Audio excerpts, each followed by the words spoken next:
Кыргыз эл жазуучусу, көрүнүктүү прозаик драматург Касмалы Жантөшевдин 120 жылдыгы жана анын ысымын алып жүргөн театрдын 85 жылдык мааракеси белгиленди. Иш-чарада Касмалы Жантөшевдин элеси чагылдырылган сүрөт портрети 1983 жылы кайрадан театр курулуп, анын биринчи директору болгон Шеримбек Шаршеевдин, башкы режиссер Бообек Ибраевдин айкелдери ачылды.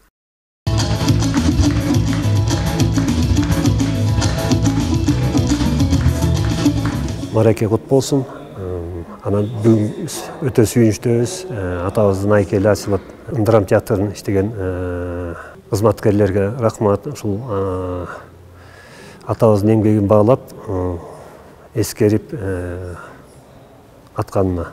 Каракол шаарынын тургуну 67 жаштагы Давлетбек Нургазиев Кыргыз Республикасынын эл артисти. Бардык өмүрүн театрга арнап, көрүүчүлөрдүн сүймөнчүлүгүнө айланган өнөр адамы. Ал театр кайра уюшулуп ачылгандан баштап иштей баштаган. Сахнанын ыйык жайында бир катар спектакльдерде башкы ролдорду жаратып, режиссерлук кызматты да аркалаган таланттардын бири. Мен бала кезимде биздин айылга Алый Маки Исикуле деген кино тартылып калды да. Ошондо биздин үйгө Чокморов келген. Ошол Алый Макидagi кийими мененчи. Анткени ал киши менин Таекем Сабитжан Бакашев деген художник менен чогуу Ленинградда окуп чогуу өскөн экен.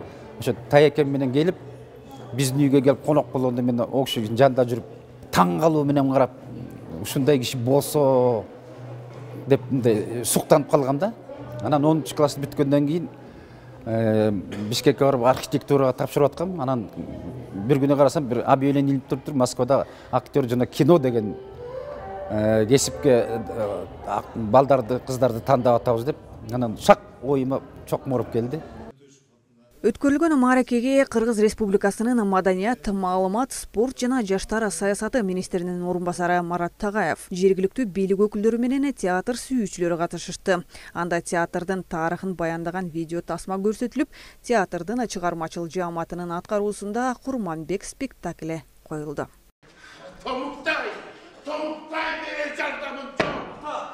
Бир жыл аралыгында тарыхта болбогон окуяга ээ болуп турабыз.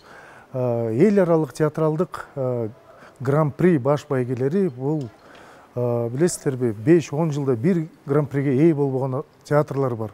Биз бир жылда 5 гран-при, 2 спектакль менен мына биздин театр 12 статуэтка номинациясынын ичинен 8-ине ээ болуп отурабыз. Салтанатта өмүрүн театрга арнаган театр чеберлерине сыйлыктар тапшырылды. Белгилеп өтсөк, Касмалы Жантөшев атындагы Ысык көл облустук музыкалык драма театрында бүгүнкү күнгө чейин 171 спектакльдер сахналаштырылып көрсөтүлгөн.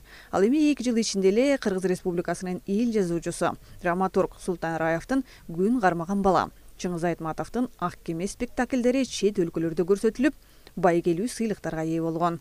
Театрда жалпы 135 адам эмгектенет.